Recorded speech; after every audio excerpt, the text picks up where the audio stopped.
नमस्कार, स्वराज आर्टमध्ये आपल्या सर्वांचं मनपूर्वक स्वागत। आज आपण बघूयात पावसाळा विशेष अतिशय चविष्ट खूप खमंग आणि कुरकुरीत अशी स्वीटकॉर्न भजीची रेसिपी। ज्या पद्धतीने लोणावळ्याला अख्ख्या स्वीटकॉर्नच्या दाण्यापासून बनवलेली स्वीटकॉर्न भजी मिळतात तशीच भजी आपल्याला घरच्या घरी बनवता येतात। स्वीटकॉर्न न फुटता अतिशय कुरकुरीत भजी बनवण्यासाठी एक खास ट्रिक मी तुम्हाला सांगितली आहे। चला तर मग व्हिडिओला सुरुवात करूया। स्वीटकॉर्नची भजी बनवण्यासाठी सर्वप्रथम आपल्याला लागणार आहे 2 कप स्वीटकॉर्न। हे साधेच स्वीटकॉर्न आहे, उकडलेले वगैरे नाही, अगदी ताजे असे स्वीटकॉर्न घेतले आहे। आता सर्वप्रथम आपण या पावभाजी मॅशरच्या साहाय्याने हे स्वीटकॉर्न असे थोडे थोडे दाबून घेऊ। मिक्सर मधून काढायची गरज नाही, असे थोडे दाबून घेतले तरी चालेल। काय होते की या स्वीटकॉर्न मध्ये मॉइश्चर असते, आपण तेलामध्ये टाकल्यानंतर हे स्वीटकॉर्न तडतडतात आणि फुटतात, म्हणून आपल्याला हे असे थोडे दाबायचे आहे। मिक्सरला बारीक केले की ह्याचा लगदा होतो, मग ते वाला टेक्स्चर मिळत नाही। बघा, अख्खे स्वीटकॉर्न असे मी फक्त मॅश करून घेतले।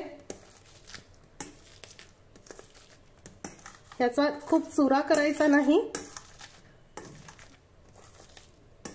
या पद्धतीने।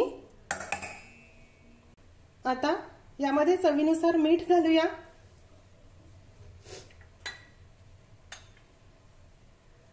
आणि मिठासोबत याला असं हाताने असं मळून घ्यायचं आहे, म्हणजे या स्वीटकॉर्नला पाणी सुटेल। ज्या प्रकारे आपण कांद्याची खेकडा भजी करतो त्याच प्रकारे आपल्याला हे करायचं आहे।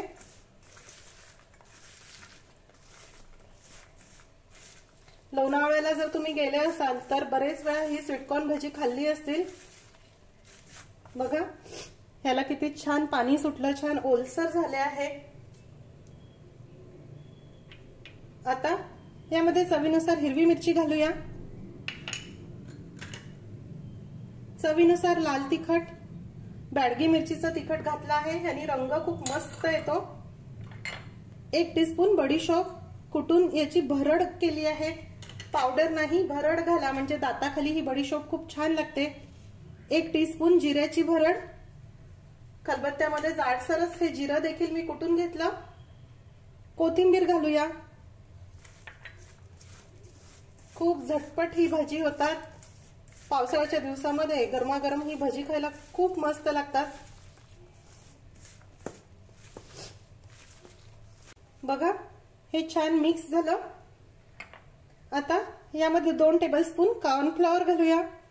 कॉर्नफ्लॉवर घातल्यामुळे ह्याला बाइंडिंग खूप मस्त येतं। 2 टेबलस्पून तांदळाचं पीठ घालणार आहे।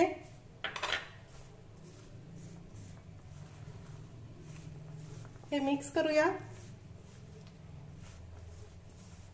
आता यामध्ये 1 वाटी बारीक बेसन घालायचं आहे। सुरुवातीला सर्व बेसन घालू नका, सुरुवातीला मी अर्धी वाटी बेसन घातलं। या मक्याच्या दाण्याचा अंदाज पाहून बेसन घाला। बेसनही जास्त झालं की चांगलं लागत नाही, अजून थोडं घालणार आहे। हे बघा, एवढं बेसन उरलं, म्हणजे साधारण पाऊण वाटी बेसन या कॉर्नला व्यवस्थित झालं आहे। आता यावर पाण्याचा हबका आपल्याला मारायचा आहे। पाणी टाकून भिजवायचं नाही, फक्त पाण्याचा हबका मारून हे असं एकवटून येईल एवढंच आपल्याला पाणी यामध्ये घालायचं आहे।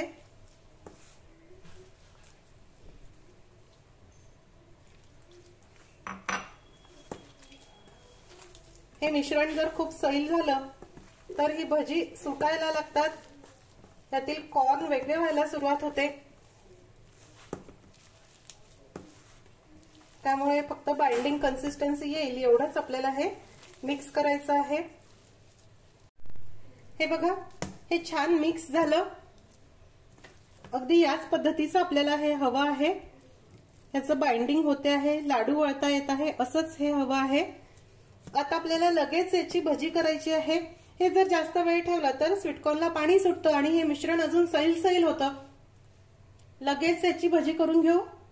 भजी तळण्यासाठी इथे मी तेल गरम करायला ठेवलं आहे। तेल आपल्याला अगदी चांगलं गरम हवं आहे, कडकडीत गरम हवं आहे। जर तेलाचं तापमान कमी असेल तर भजी ही तेलामध्ये सुटतील। आता आपण भजी घालून घेऊ। ही कॉर्न भजी घालायची एक ट्रिक आहे। आपल्याला ही भजी अशी बोटामध्ये घट्ट दाबून मग तेलात सोडायची आहे।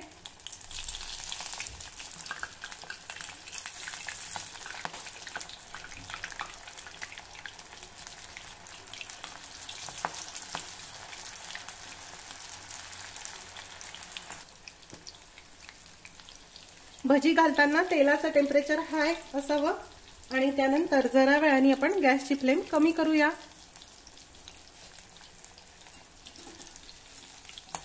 बघा, आता आपण ह्याची साइड टर्न करून घेऊ। भजी घातल्या घातल्या त्यामध्ये झारा घालू नका, ती सुटायला लागतात। तुम्ही जर स्वीटकॉर्न अख्खेच या भज्यांमध्ये घातले तर तेलामध्ये टाकल्यानंतर त्यातील मॉइश्चरमुळे ते फुगतात आणि फाटतात आणि तेल उडायला सुरुवात होते। म्हणून आपण हे सुरुवातीला जरा असे मॅश करून घेतले, कारण मी अख्खे स्वीटकॉर्न यासाठी वापरले आहे। पण जर तुम्ही मकईचं कणूस कापून त्यातील स्वीटकॉर्न काढले असतील तर त्याला मॅश फार करायची गरज नसते, कारण कापल्यामुळे असंही ते तुटलेलेच असतात। तुम्ही बघू शकता भजी छान खमंग आणि कुरकुरीत तळून झाले आहे। आता आपण ही काढून घेऊया। बघा किती छान कुरकुरीत ही भजी झाली, बघता क्षणीच खावीशी वाटताय ना। उरलेली भजी देखील याच पद्धतीने मी तळून घेते।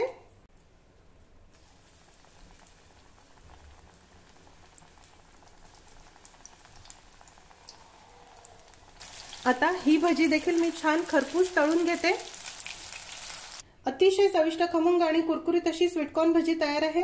हे बघा, तुम्ही बघू शकता ह्याचं टेक्स्चर किती छान कुरकुरीत ही भजी झाली आहे। ही भजी तुम्ही तळलेल्या हिरव्या मिरची बरोबर किंवा सॉस बरोबर खाऊन बघा, खूप मस्त लागतात। दुपारच्या वेळी पावसाळ्याच्या दिवसामध्ये खायला ही भजी करून बघा, सर्वांनाच खूप आवडतात। आजची रेसिपी तुम्हाला कशी वाटली हे मला जरूर कळवा। व्हिडिओ आवडल्यास व्हिडिओला लाईक करायला व शेअर करायला विसरू नका। माझ्या चॅनलला देखील नक्की सबस्क्राईब करा। अशीच एक छानशी रेसिपी घेऊन भेटूया स्वराजच्या पुढच्या भागामध्ये। तोपर्यंत चवीने खा आणि निरोगी राहा।